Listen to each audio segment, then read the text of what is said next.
Bismillahirrahmanirrahim. Assalamualaikum warahmatullahi wabarakatuh. Alhamdulillahi rabbil alamin. Wassalatu wassalamu ala asyrafil anbiya'i wal mursalin wa ala alihi wa sahbihi ajma'in. Asyhadu an la ilaha illallah wa asyhadu anna Muhammadan abduhu wa rasuluh la nabiyya wa la rasula ba'dahu. Qala Allah ta'ala fi kitabihil karim, ya ayyuhalladzina amanu taqullaha haqqa tuqatih wa la tamutunna illa wa antum muslimun. Amma ba'du. Puji syukur kita panjatkan kehadirat Allah Subhanahu wa taala.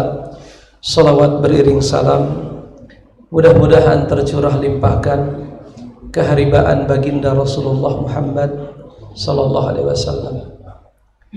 Tentunya yang saya muliakan Ketua DKM, yang saya muliakan segenap sesepuh dari Musholla Ar-Rahman, begitupun tokoh masyarakat yang hadir di kesempatan malam yang berbahagia ini. Begitupun yang saya hormati para hadirin, bapak-bapak, ibu-ibu rahimakumullah. Alhamdulillah, malam ini adalah pertemuan kita yang kedua mengkaji pembahasan kitab Fathul Majid yang ditulis oleh Syekh Abdurrahman Ibnu Hasan At-Tamimi rahimahullahu ta'ala. Mudah-mudahan penulis buku ini mendapatkan curahan rahmat dari Allah Subhanahu wa ta'ala, dan kita yang membaca buku ini mendapatkan ilmu yang bermanfaat, dan mudah-mudahan kita dijadikan orang-orang yang istiqomah dalam mencari ilmu. Di pertemuan yang pertama ini, insya Allah tanpa tidak kita perpanjang, langsung kita baca bukunya insya Allah. Bukunya tadi ditulis oleh Syekh Abdurrahman Ibnu Hasan At-Tamimi. Bukunya beliau beri judul Fathul Majid, Syarah Kitab Tauhid. Artinya buku ini sebenarnya terdiri dari dua bagian ya.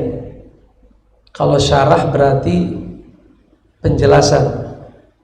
Kalau ada penjelasan berarti ada yang dijelaskan. Kitab ini adalah penjelasan dari kitab At-Tauhid. Jadi Syekh Abdurrahman ini adalah salah satu cucu dari penulis kitabnya. Jadi penulis kitabnya namanya Syekh Muhammad At-Tamimi. Syekh Muhammad At-Tamimi ini menulis kitab berjudul Kitabut Tauhid, Kitabu At-Tauhid. Dan cucunya beliau yang bernama Abdurrahman bin Hasan menulis penjelasannya atau menulis syarahnya yang beliau berikan judul apa tadi? Fathul Majid. Kitab ini sebenarnya besar ya.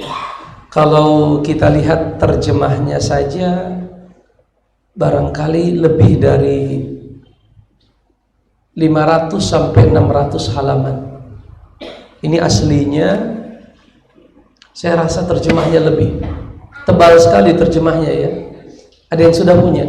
Berapa halaman akhi? Ada 1300. Saya salah. Kitab aslinya 500. Terjemahnya berapa? 1300. Bisa begitu ya.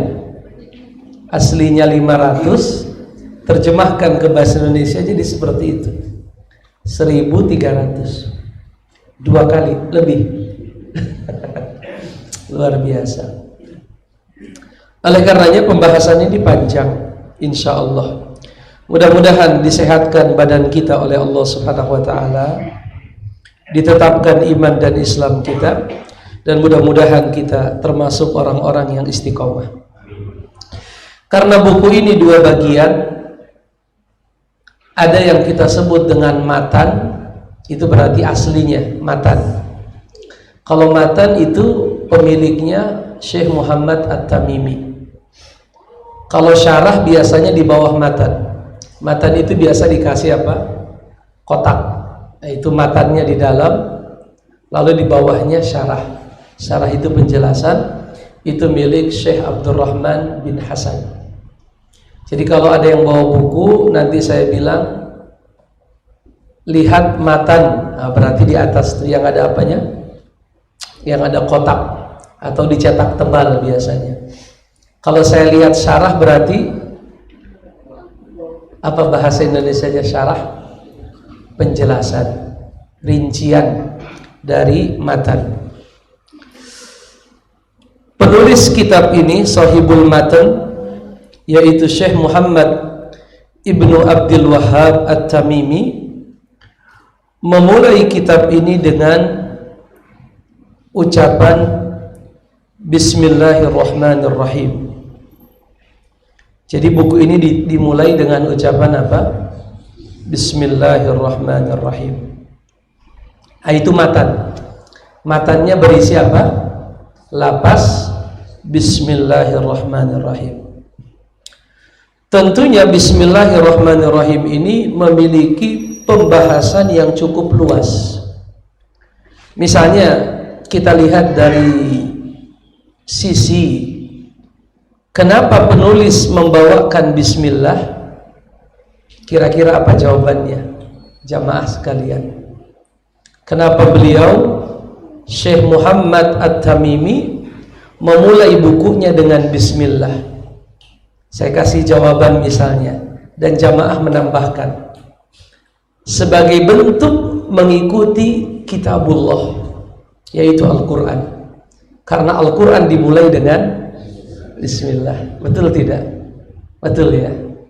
Jadi kalau kita renungkan kenapa beliau memulai lapas pertama dengan bismillahirrahmanirrahim, sebagai bentuk iqtidaan bi kitabillah, sebagai bentuk mengikuti apa? Al-Quran. Setuju tidak? Al-Quran dimulai dengan lapas apa? Bismillah. Ada yang bisa menambahkan alasan yang lain? Apa kira-kira? Kalau yang punya buku di situ dijelaskan, beliau mulai buku ini dengan bismillah amalan bihadithi Rasulullah sallallahu alaihi wasallam, sebagai bentuk pengamalan sabda Nabi, kullu amalin dzibalin la yubda'u fihi bi bismillahirrahmanirrahim fahuwa aqta, wa fi riwayatin fahuwa apa? Ajzam, wa fi riwayatin fahuwa abtar.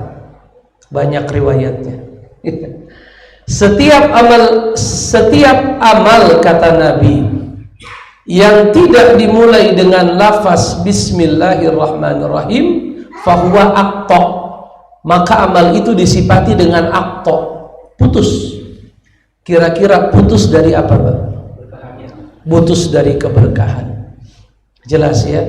Jadi kalau kita melakukan satu amal kebaikan, lalu kita tidak mulai amal kebaikan itu dengan bismillahirrahmanirrahim, fahuwa aqta, fahuwa ajzam, fahuwa abtar, terputus, terpotong dari keberkahan. Betul ya? Berarti alasan kedua, kenapa buku ini dimulai dengan bismillah, amalan bihadithi Rasulillah, sebagai pengamalan hadis Rasul, bahwa amal kebaikan itu bagusnya dimulai dengan bismillah, kecuali amalan-amalan yang memang Nabi nggak pakai bismillah. Maksudnya itu semua amalan kebaikan hendaknya dimulai dengan bismillah, kecuali amalan-amalan yang sering dilakukan oleh Nabi dan beliau tidak pakai bismillah. Apa contohnya? Salat pakai bismillah enggak? Sebelum takbir, bismillahirrahmanirrahim, Allahu Akbar, pakai tidak? Tidak pakai ya. Kapan bismillahnya? Di dalam. Contoh yang lain, ada kebiasaan unik, saya pun termasuk yang suka melakukan, bukan yang suka ya, termasuk yang melakukan kebiasaan itu. Orang Indonesia itu punya kebiasaan Bismillahirrahmanirrahim, Assalamualaikum warahmatullahi wabarakatuh. Kalau orang Arab nggak ada itu, Pak. Orang Arab Assalamualaikum, nggak pakai Bismillah dulu. Tapi sudah menjadi kearifan lokal apa ya. Sampai kita dulu waktu kuliah di UIN ya, S2 itu dimarahin.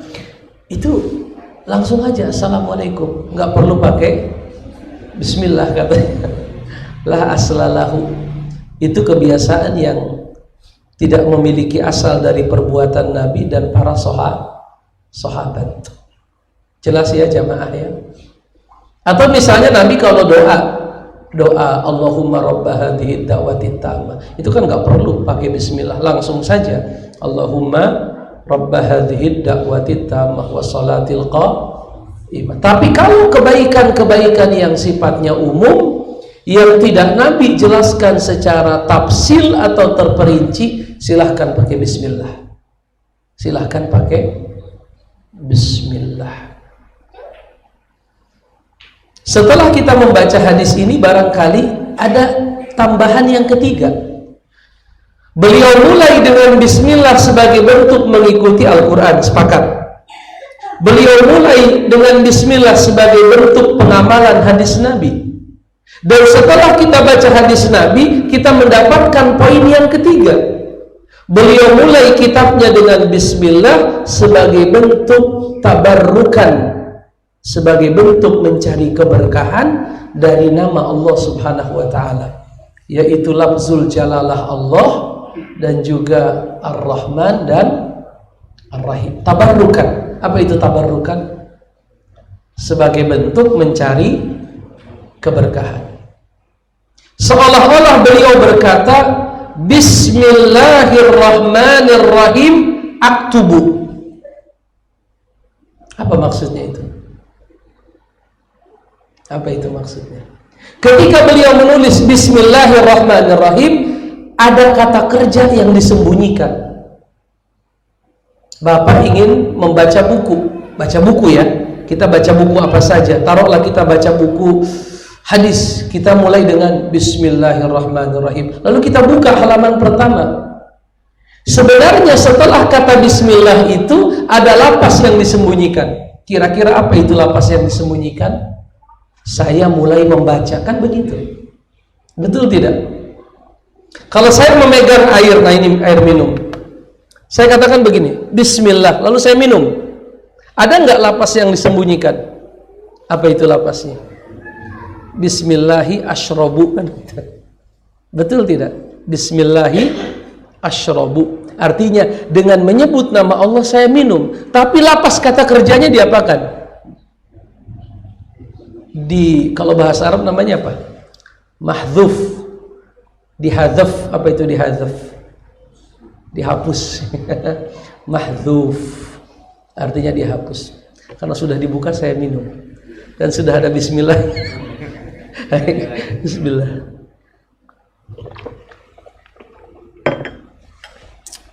Jelas tidak? Kalau saya tanya bapak-bapak dan ibu-ibu, kita diskusi, mana yang lebih bagus kata kerjanya di depan Bismillah atau setelah Bismillah? Mana yang lebih bagus? Saya menulis Bismillahirrahmanirrahim atau Bismillahirrahmanirrahim saya menulis, mana yang lebih pas? Bismillahirrahmanirrahim saya menulis. Itu yang kita sebut dengan tabarrukan. Kita mulai tulisan kita itu dengan Bismillah dan kita sembunyikan kata kerjanya untuk mencari keberkahan dari apa? Lapas Allah Subhanahu wa ta'ala. Oleh karenanya kalau kita baca dalam sejarah jamaah sekalian ya, itu diantara kebiasaan baginda Rasulullah, beliau itu menulis risalah, surat, murasalah. Beliau menulis surat untuk Heraklius di mana? Heraklius di Romawi, di Damaskus. Menulis surat kepada Kisra, di mana Kisra? Di Persia. Menulis surat kepada Najasyi di Ethiopia. Dan kepada raja-raja yang ada saat itu pasti dimulai dengan lapas apa? Bismillah. Artinya kita bukan hanya menjalankan hadis Nabi, tapi kita pun mengikuti perbuatan Nabi. Betul tidak? Ya, karena yang memerintahkan kita bismillah itu Nabi, dan beliau contohkan pakai bismillah. Ini yang saya jelaskan semua ada di buku. Cuman kan kalau saya baca perlapas nanti jadi apa? Jadi membosankan dan panjang. Ya. Ada di situ semua. Dikatakan di sini, kana Nabi sallallahu alaihi wasallam yaqtasiru 'alaiha fi murasalatihi kama fi kitabihi li Herkel. Herkel itu Heraklius, Azimur Rum, bahwa Nabi dahulu meringkas tulisannya dengan basmalah ketika mengirimkan surat kepada Heraklius, Azimu Ar-Rum. Azimur Rum berarti apa? Rajanya Romawi. Pusatnya di mana dulu Romawi? Di mana Romawi? Sekarang jadi negara apa? Negara Islam. Nama negaranya apa? Sekarang namanya Syria. Yang lagi konflik tuh ya, negara Syria yang punya ibu kota namanya Damaskus, yang presidennya namanya siapa? Bashar Assad atau siapa tuh? Yang konon kalau kita lihat kejam banget kan di TV. Hah? Laknatullah kata beliau. Iya, kan kejam, luar biasa kejam, menyiksa rakyatnya. Ya. Itu dulunya daerah kekuasaan Romawi, ya, Romawi. Dan raja Romawi yang sejaman dengan Nabi namanya Heraklius. Nah, itu pernah dikirimi surat oleh Nabi. Nah, pas dikirimi surat oleh Nabi, dia langsung yakin bahwa itu pasti benar surat dari Nabi. Ya, cuman dia dalam riwayat takut kehilangan kekuasaannya, sehingga dia tidak mau mengikrarkan 2 kalimat syahadat. Saking penasarannya dengan surat Nabi, dia panggil Abu Sofyan. Saat itu belum masuk Islam. Dia panggil siapa? Abu Sofyan. Dalam sejarah begitu. Tanya, Abu Sofyan, ceritakan kepadaku tentang orang yang namanya siapa? Muhammad ibnu Abdillah, ngirim surat sama saya.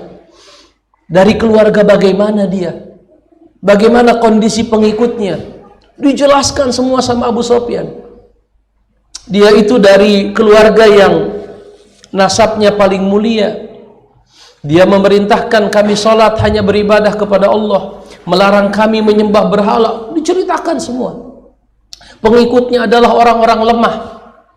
Akhirnya Heraklius berkata, wahai Abu Sofyan,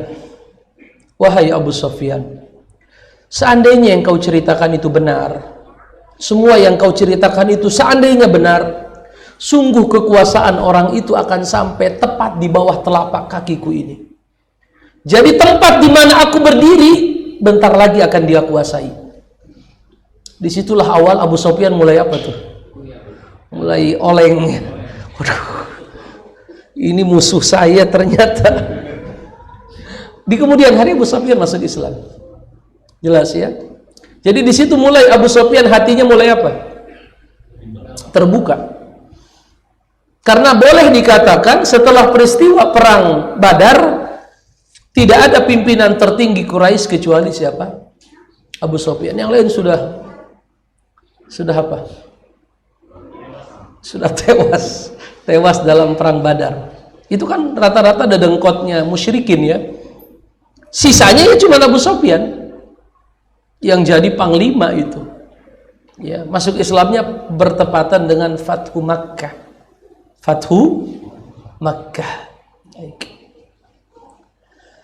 Baik, ma'asyiral muslimin rahimani wa rahimakumullah. Kita sekarang sedikit membahas lapas bismillah. Bismillahirrahmanirrahim. Apa artinya bismillah? Bi artinya apa?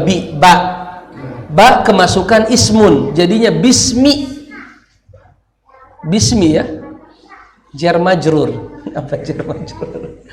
Bismi, apa artinya bismi? Dengan menyebut nama. Ismun itu kan nama, betul tidak? Ismun itu nama, berarti bismi dengan nama, begitu ya. Ada huruf jar yaitu ba, kemasukan ism. Ya, adapun kata ismun lughatan, kata beliau bimakna al-ulu. Ismun lughatan bimakna al-ulu. Apa itu al-ulu? Tinggi. Nama dalam bahasa Arab apa? Ismun. Dan ismun secara bahasa artinya tinggi. Maksudnya orang itu dikenal dengan ismun, dengan namanya. Tinggi itu artinya penanda. Penanda. Ismun itu artinya penanda. Baik. Kalau Ar-Rahman artinya apa? Hah? Musola. Ar-Rahman apa artinya? Pengasih. Ar-Rahim, penyayang. Bagus. Allah, macet semua. Kok Ustadz nanyanya Ar-Rahman Ar-Rahim, Allahnya dibelakangin. Iya, saya sengaja saya balik begitu. Ditanya Ar-Rahman, pengasih. Ar-Rahim itu kan makna lapas. Makna lapasnya begitu ya. Ar-Rahman itu pengasih. Ar-Rahim penyayang. Mana yang lebih umum? Ar-Rahman atau Ar-Rahim? Ar-Rahman lebih umum. Maksudnya lebih umum gimana? Semua makhluk, mau dia kafir, mau dia mukmin, dikasihi sama Allah, kasih makan, ya, kasih minum dan lain sebagainya. Umum berarti Rahman. Rahim khusus. Bil mu'minina raufur rahim. Bil mu'minina rahima. Allah itu kepada orang mukmin rahim, sayang. Kalau Allah sayang, kasih. Tapi yang dikasih belum tentu disayang. Betul ya? Yang disayang ya insya Allah dikasih. Sesuai dengan tapi dikasih yang terbaik sama Allah insya Allah. Terbaik itu kan gak harus banyak. Ya, terbaik ya terbaik untuk si fulan itu. Tapi kalau dikasih belum tentu disayang. Orang yang dikasih belum tentu disayang. Barangkali dia diuji. Dan karena dia tidak beriman, kita bilang istidraj, yaitu hukuman yang tidak terasa. Jadi makin banyak kenikmatan dia, bukan nikmat tapi istidraj, hukuman yang tidak terasa, hukuman tanpa disadari, kan begitu. Baik, kita sudah tahu Ar-Rahman, Rahmanud dunia, sifat Rahmannya itu di dunia. Rahimun akhirah, rahimnya di akhirat, khusus untuk yang beriman. Sekarang lapas Allah apa artinya? Nah, kalau kita baca buku ini, di sini disebutkan bahwasanya menurut pendapat yang paling kuat, ini adalah pendapatnya Al-Kisai. Oh, ini ahli nahu ini. Pendapatnya Al-Farra, pendapatnya Sibawayh. Waduh, siapa itu Sibawayh? Ada yang pernah dengar Sibawayh? Bukan pakai si dalam bahasa Indonesia, memang namanya Sibawayh. Kalau kita kan si Ahmad, si-nya tambahan ya. Tapi kalau Sibawayh itu memang asli namanya si, jelas ya. Saya katakan si Ujang, aslinya Ujang, si-nya tambahan. Kata Pang. Tapi kalau Sibawayh memang aslinya begitu namanya. Sibawayh. Ada yang kenal Sibawayh itu siapa? Tidak ada yang tahu. Sibawayh itu imamnya ahlul lughah, imamnya ahli bahasa. Kalau imamnya ahli hadis kan Bukhari, Muhammad bin Ismail. Kalau imamnya ahli tafsir, Tabari, Al-Imam Abu Ja'far Tabari. Imamnya ahli apa lagi? Usulul fiqh, Syafi'i. Nah, kalau imamnya ahli nahwu, itu namanya siapa? Sibawayh. Beliau menulis kitab namanya Al-Kitab. Masya Allah. Kitab judulnya apa? Al-Kitab. Itu buku nahwu karangan Sibawayh. Dan Sibawayh dan mayoritas ulama nahwu berpendapat bahwasanya Allah itu adalah mushtaq. Apa itu mushtaq? Memiliki akar kata. Ada isim jamid, ada isim mustaq. Apa itu mustaq? Mustaq itu ada kata kerjanya. Dari kata kerja ada pecahannya. Jadi ternyata lafaz Allah itu berasal dari fi'il aliha ya'lahu ilahatan. Apa itu? Aliha ya'lahu ilahatan. Fa'ila yaf'alu, fa'ila yaf'alu. Aliha ya'lahu ilahatan. Artinya beribadah. Aliha sedang beribadah, telah beribadah, ya'lahu sedang beribadah. Ilahatan yang diibadahi. Ilahatan bimakna ma'luh, ai ma'bud. Lafaz Allah dari lafaz apa? Ilah. Coba bayangkan ilah. Ada huruf apa aja ilah? Ilah hurufnya apa? Ada berapa hurufnya? 3. 1 alif, 2 lam, 3 ha. Sekarang masukin alif lam, jadinya apa? Masukin alif lam. Enggak, al-ilah. Kok Allah? Ilahun, masukin alif lam. Al-ilah. Betul tidak Pak Daryanto? Ilahun, kasih alif lam. Alif lam, alif dan lam. Jadinya apa tuh? Al-ilah. Jelas? Sekarang alifnya hapus jadi apa?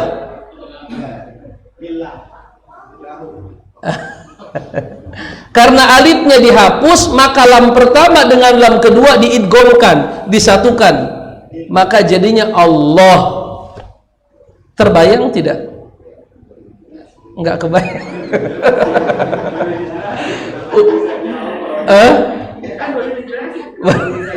Iya. Coba bayangkan ilahun, hurufnya apa saja? Alif, lam, ha. Ilahun, kan begitu ya? Ilahun artinya yang disembah, yang diibadahi. Ilahun masukin alif lam. Al-ilah. Dalam proses tasrif ilmu sorof, alifnya hilang. Maka lam ketemu lam, betul tidak? Lam ta'rif ketemu dengan lam aslinya. Lam aslinya kalau di situ namanya ainul fi'il, ainnya yang di tengah tuh. Jadinya lam ketemu lam.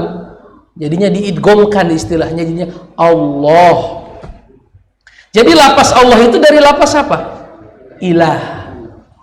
Ilahun, kemasukan alif lam, dihilangkan alifnya, lam ketemu lam menjadi Allah. Ya, Allah, tebal. Bisa tebal, bisa tipis ya. Kapan tebal? Kalau sebelumnya fathah. Kapan jadi tipis? Kasrah. Lillah. Tarkik namanya ya. Kalau tipis apa? Tarkik. Kalau tebal? Tafkhim. Begitu. Dalam ilmu apa itu? Ilmu tajwid. Baik. Jadi bismillah, apa artinya bismillah? Dengan menyebut nama Allah. Allah itu yang disembah, yang diibadahi, itu Allah. Kalau Rahman kan pengasih, Rahim penyayang, Allah sesembahan. Jelas? Jadi kalau Bapak bertanya apa arti dari lafzul jalalah Allah, maka jawabannya kata beliau menurut jumhurul ulama berasal dari kata al-ilah. Al-ilah.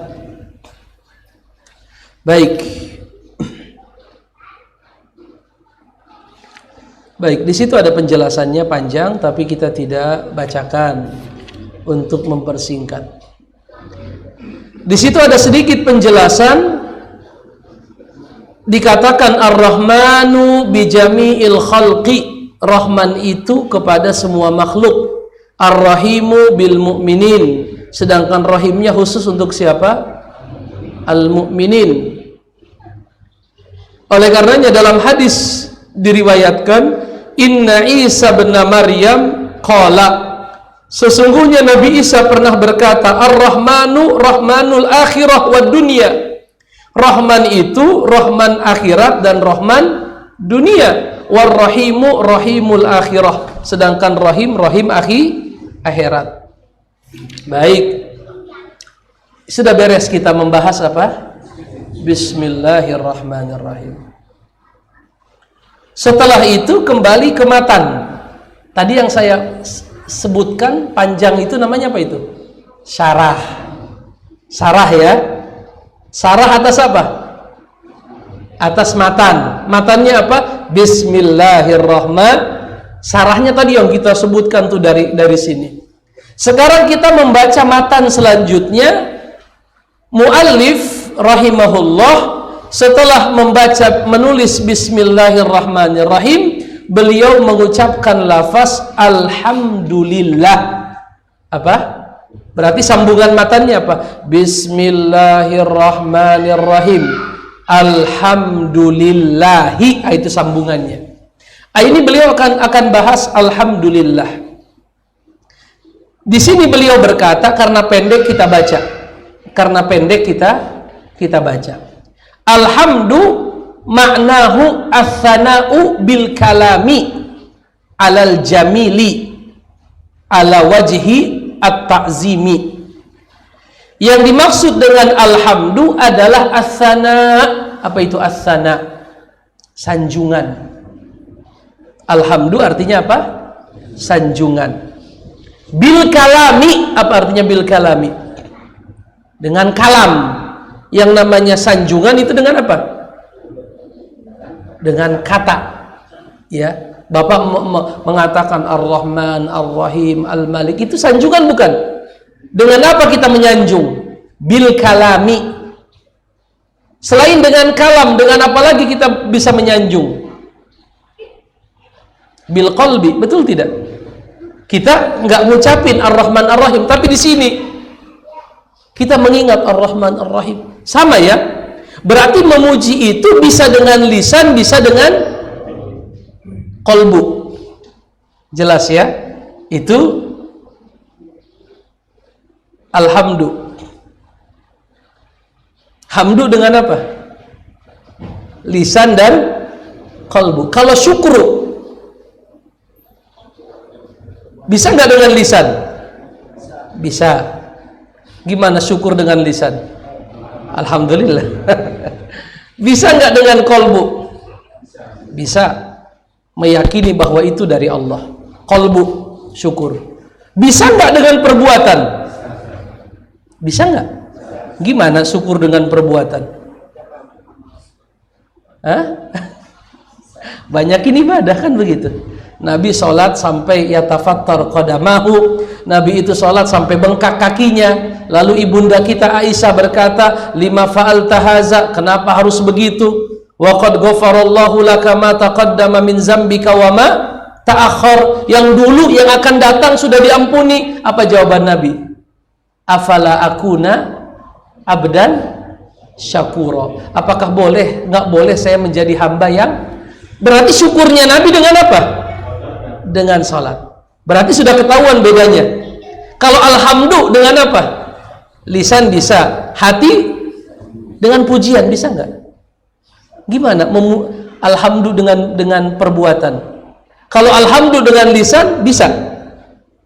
Ar-Rahman, Ar-Rahim itu lisan. Dengan hati bisa nggak? Bisa. Dengan perbuatan gimana? Saya sholat, ngapain? Lagi muji Allah? Bukan, lagi sholat. Kalau alhamdulillah nggak bisa pakai perbuatan. Tapi kalau syukur lebih luas. Bisa dengan lisan, bisa dengan hati, bisa juga dengan tiga. Kalau syukur tiga, hati, lisan, perbuatan. Kalau hamdu cuma dua, lisan dan hati. Baik. Apa sebabnya orang mengucapkan alhamdu? Apa sebabnya? Apa sebabnya syukur? Apa sebabnya alhamdu? Kalau sebab syukur apa? Nikmat. Syukur sebabnya nikmat. Kalau orang dapat musibah, ada nggak yang mengucapkan syukur? Bersyukur pasti karena nikmat. Tapi memuji belum tentu karena nikmat. Ini filsafat ini. Bersyukur pasti karena nikmat, tapi memuji belum tentu karena nikmat. Nabi kalau lagi dapat musibah tetap aja muji Allah, alhamdulillahi ala kulli hal. Betul tidak? Alhamdulillah. Pujian belum tentu karena nikmat, tapi syukur sudah pasti. Sepakat? Kalau nggak sepakat nggak apa-apa. Karena bukan Quran, cuman penjelasan saja. Sepakat tidak? Memuji belum tentu karena nikmat. Betul ya? Memuji belum tentu karena, tapi bersyukur sudah pasti karena nikmat. Berarti dari sisi itu lebih luas mana? Lebih luas pujian atau syukur? Syukur ya, karena lebih luas pujian. Karena pujian bisa karena nikmat, bisa juga bukan karena nikmat. Tapi kalau syukur sudah pasti karena, lebih luas mana berarti? Dari sisi sebabnya lebih luas pujian. Bahasa Arabnya pujian apa? Alhamdulillah, segala puji bagi Allah. Tapi dari sisi bagian tubuh yang mengerjakan, lebih umum yang mana? Syukur atau hamdu? Syukur. Karena dia lisan, hati, lisan, perbuatan. Sedangkan hamdu cuma dua, lisan dan hati, tidak ada di perbuatan. Jadi yang mana yang lebih umum? Tergantung dilihat dari mana. Dilihat dari sebabnya, alhamdulillah lebih luas. Tapi dilihat dari tempatnya dilakukan, syukur lebih luas. Jelas? Itu ada di buku. Ada di buku. Baik. Berapa menit sebelum Isya? Masih jauh? Berapa menit lagi jauhnya? 11, 15, masih jauh. Masih jauh. Baik, kita lanjut ke matan selanjutnya. Alhamdulillah sudah jelas berarti ya. Berarti matannya apa? Bismillahirrahmanirrahim.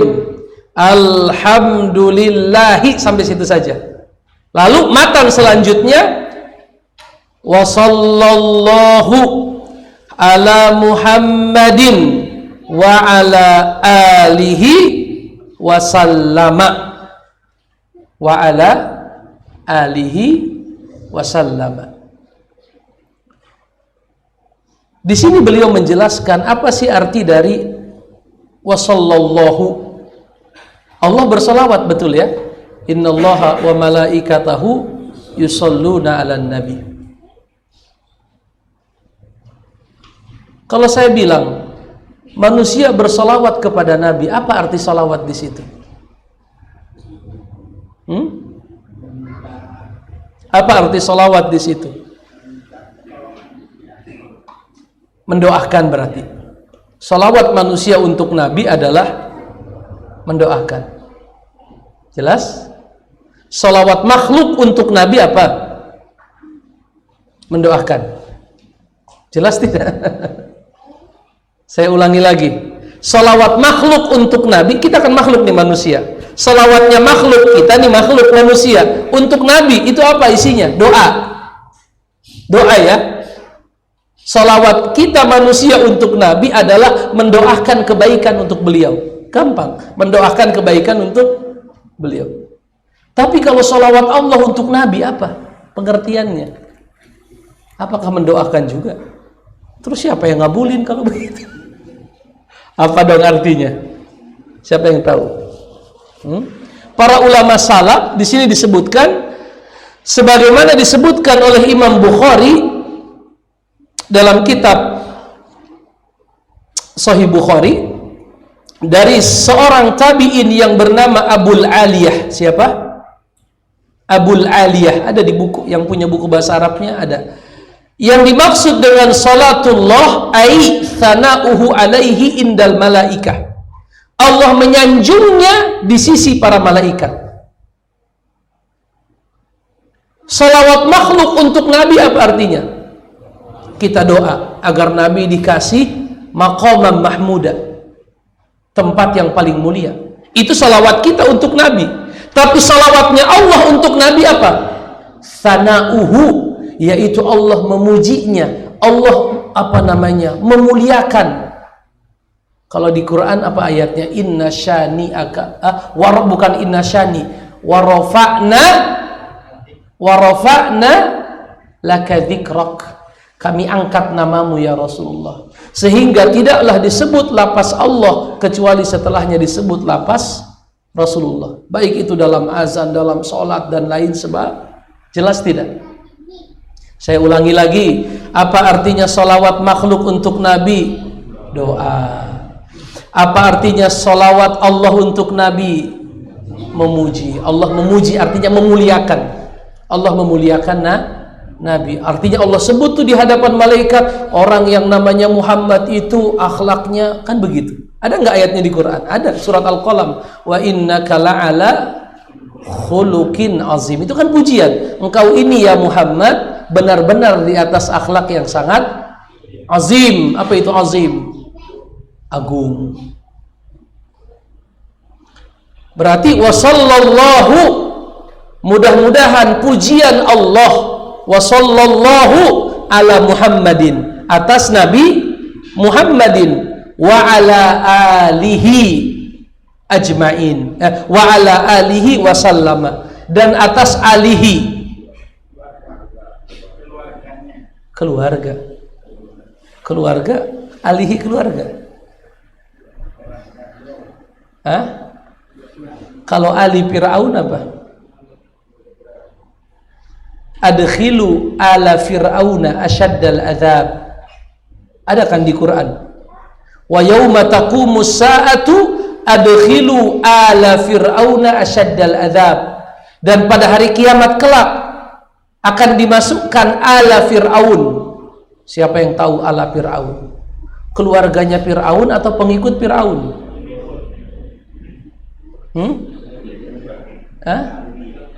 Kok jadi berubah?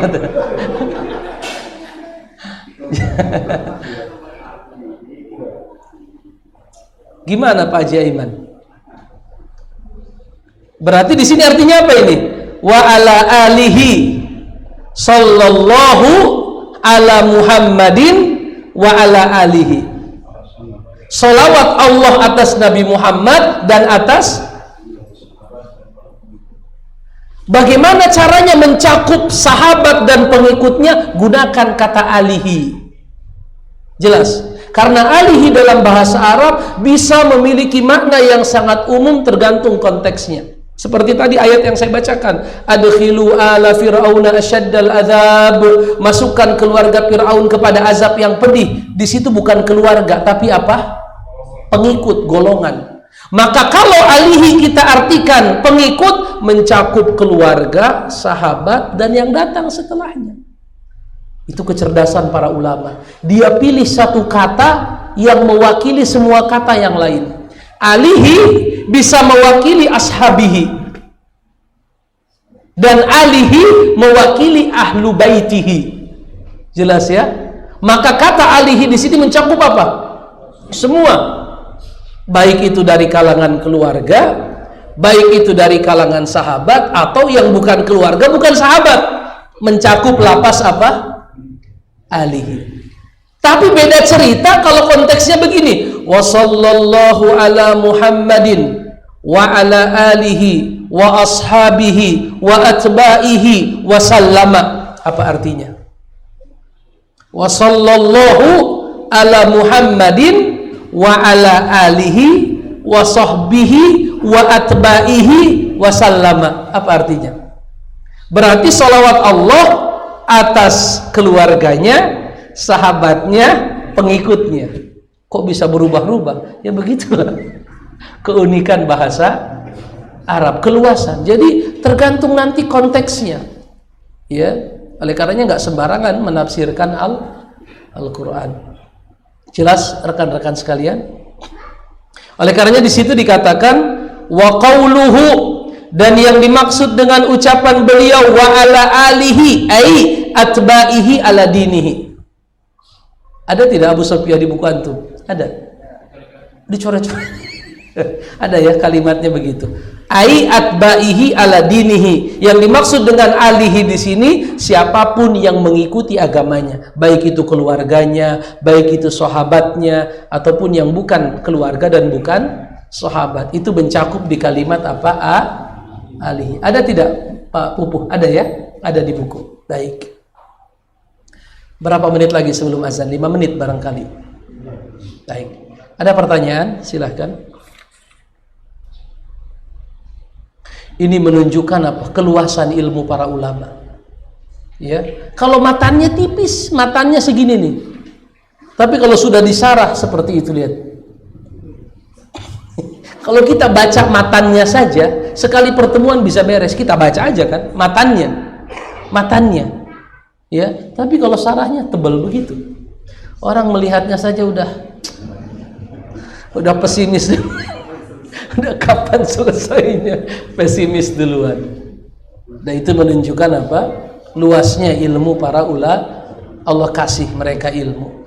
Tapi seluas apapun ilmu para ulama itu sedikit kalau dibanding ilmu Allah Subhanahu wa ta'ala. Wa ma utitum minal ilmi illa qalila. Kalian itu dikasih ilmu sedikit.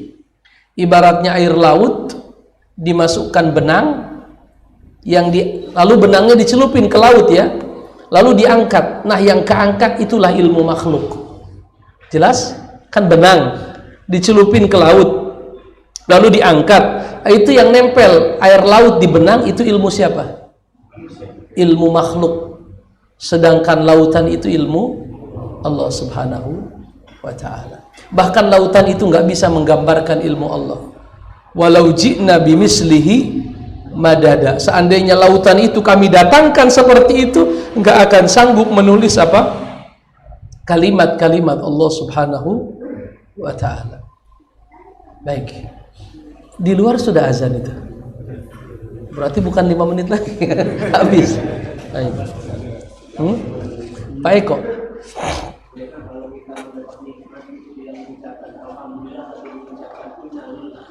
Bagaimana Pak Eko?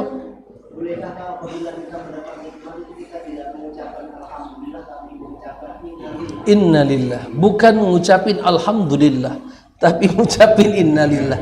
Sebenarnya orang yang mengucapin innalillahi saat kita lihat dia dapat nikmat, sebenarnya orang itu telah sampai pada pemahaman bahwa dia meyakini itu lebih pas disebut ujian, bukan nikmat. Kita yang ngelihat dari luar, ngelihatnya apa? Nikmat. Tapi bagi dia sudah sampai pada kesimpulan bahwa itu bukan nikmat tapi ujian. Oleh karenanya menurut kita bukan nikmat. Ketika Abu Bakar diangkat jadi khalifah, kita yang di luar sini ngelihat itu nih. Tapi bagi beliau sampai pada hakikat itu bukan nikmat, tapi apa? Ujian. Bayangin aja kata Umar bin Khattab, kalau di Kufah di Irak ada onta yang kepleset gara-gara jalannya nggak diperhatiin, itu beliau khawatir di akhirat akan diapain? Akan dihisab. Berarti nikmat bukan itu jadi pemimpin. Semua gara-gara dia. Semua dia yang ditanya. Jelas Pak ya. Nah kita yang nonton dari luar ini bilangnya apa? Nikmat. Tapi kalau itu nikmat, kenapa dia malah ngucapin innalillahi? Karena kesimpulan kita yang di luar, yang nonton beda dengan yang mengalami. Yang mengamali, yang ngalamin, kesimpulannya bukan nikmat. Karena dia ilmunya luas, imannya kuat, hakikatnya dalam, dia bilang ini bukan nikmat. Tapi dia ujian. Jelas ya? Artinya gak akan ada cerita Abu Bakar dapat anak dia ngucapin innalillahi. Dia akan ngucapin apa? Alhamdulillah. Kalau dia ngucapin innalillahi, kasihan istrinya. Udah capek melewati apa? Proses melahirkan, tiba-tiba ngucapin begitu Pak Eko ya. Artinya saking beratnya itu cobaan, apa yang dipandang manusia kenikmatan, bagi orang yang mendapatkannya pemahamannya lain, bahwa itu adalah coba, maka dia ucapkan bukan alhamdulillah tapi innalillahi.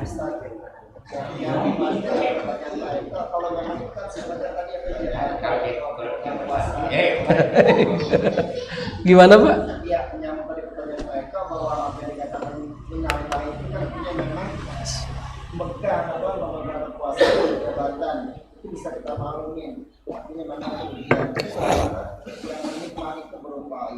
uang atau kesehatan, apakah kita harus mengucapkan innalillahi? Enggak, Pak. Kalau ada orang dapat uang dapat innalillahi, berarti dia enggak dapat maksimal. Dia perkirakan dapatnya misalnya 100 juta, ternyata meleset. Innalillahi. Meleset. Ternyata cuma dapat 10 juta misalnya. Innalillahi katanya. Artinya dia memang dapat musibah.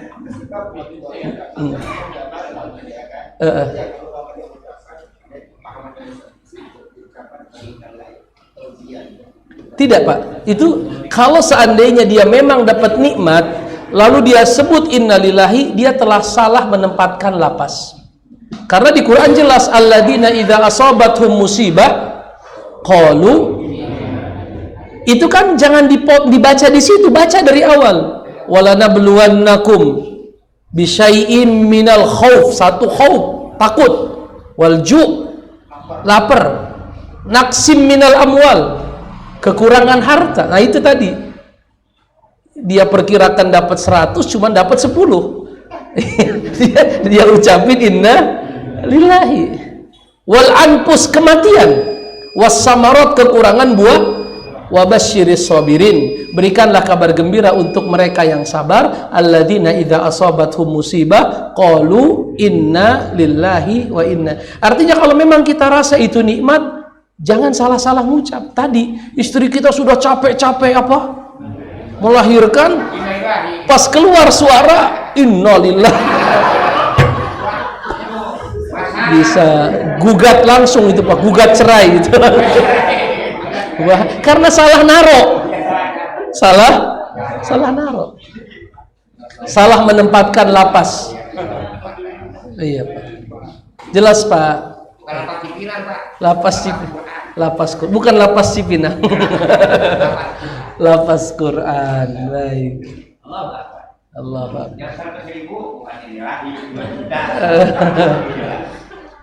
Baik, Pak. Masya Allah. Baik, Mas Ula, silahkan Mas Ula. Hasyiah itu catatan pinggir namanya.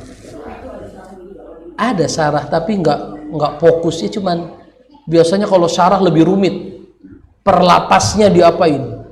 Dikuliti sama dia. Bayangin aja tadi bismillah, baknya kalau saya baca semua Bapak pasti pusing. Saya aja yang baca pusing. Ya, tapi saya ambil yang kira-kira bisa dipahami dengan mudah. Jadi kalau syarah itu rinci, baknya apa, ismunnya apa, asal katanya dari apa, Allah itu dirinci, itu namanya syarah. Kalau hasyiah catatan pinggir, biasanya udah ada syarah nih, saya kasih catatan lagi di pinggir, ya. Di kemudian hari catatan saya itu dicetak, ya. Maka nanti disebut nama saya hasyiah fulan ala fulan, catatan pinggir si fulan atas fulan.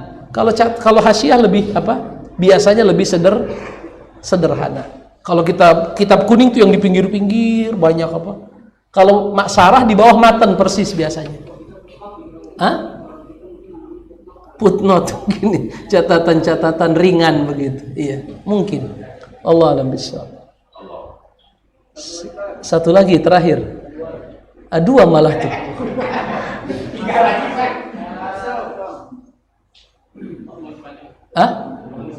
Waktu masih panjang, tergantung panjangnya ke subuh apa panjangnya, maksud definisi panjang. Ustadz Fahmi, silakan Ustadz. Penggunaan kata basmalah, Ustaz. Iya, Ustadz. Kita sering mendengar ada basmalah, ada tasmiyah. Tasmiyah. Kita harus menggunakan kalimat Basmalah. Baik, barakallahu fikum. Jadi menurut yang saya baca dari penjelasan para ulama, basmalah beda dengan tasmiyah. Kalau basmalah bismillahirrahmanirrahim, itu basmalah, ayat pertama di surat Al-Fatihah. Tapi kalau tasmiyah, ucapan bismillah, itu namanya tasmiyah, nyebut nama Allah bahasa kitanya, bismillah. Jelas ya? Jadi kalau tasmiyah, bismillah. Ketika Nabi melihat anak sambungnya Umar bin Abi Salamah makan dengan tangan kiri, Nabi bilang, ya gulam, kul biyaminik. Ya gulam, samillah. Samillah maksudnya bismillah. Kul biyaminik, makanlah dengan Jadi tasmiyah lebih spesifik ucapan bismillah. Bismillah itu tasmiyah. Tapi kalau basmalah bismillahirrahmanirrahim.